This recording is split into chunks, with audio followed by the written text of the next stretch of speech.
นี่มาพาหมูมาตัดผมเนาะพี่น้องเนาะนี่จะเป็นอาหารตัดผม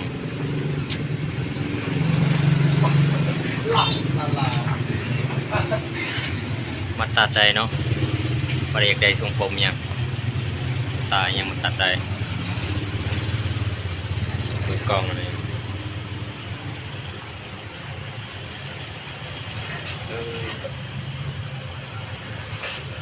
พี่น้องเป็นนักไทยเองเนี่ยมือกล้องเนาะ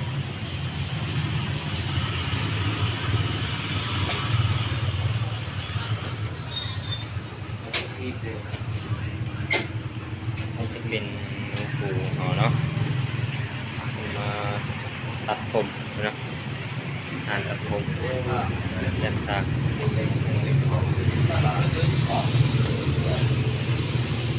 สั่งผมของเราเนาะ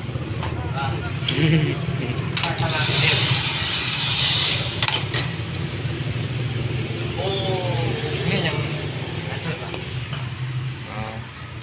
ถ่ายคลิปลง YouTube เลย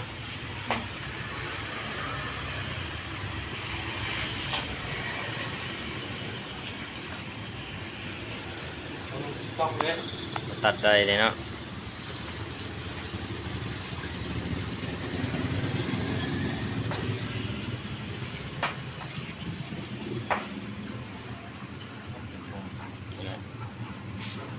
ความเทไปให้เบา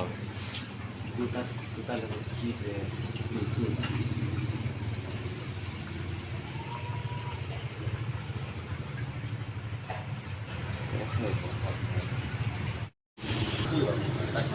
คือ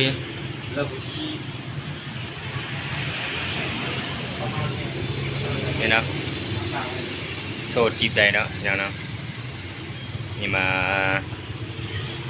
ส่งหมูคูตัดผมเนาะนี่จะเป็นหานตัดผมเนาะอย่างเนาะใครอยากตัดเนาะมาตัดได้เนาะตารางของงานหลัก19หรือว่าบันโนนสะอาดของพี่น้องเนาะมีทุกรูปแบบเนาะอยากตัดแบบใดแล้วก็สั่งเอานี่จะเป็นการในห้างเนาะ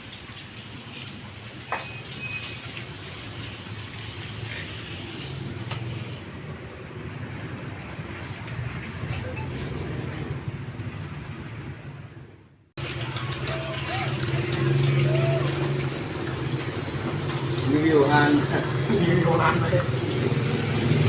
มือกล้องที่ดีที่กรอบเลยเราเจอตัวมาห้ามหน้าตลาดครับผม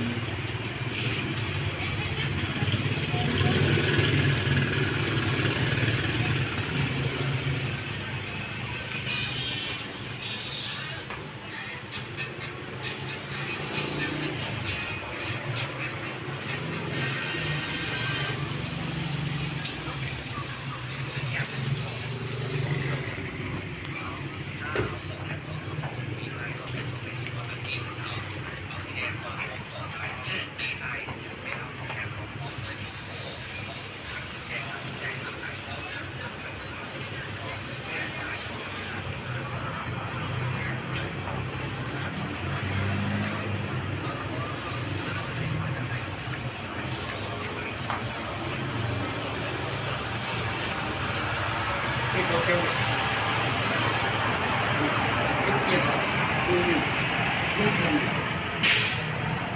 เกียรติพอเลยยามันเนาะ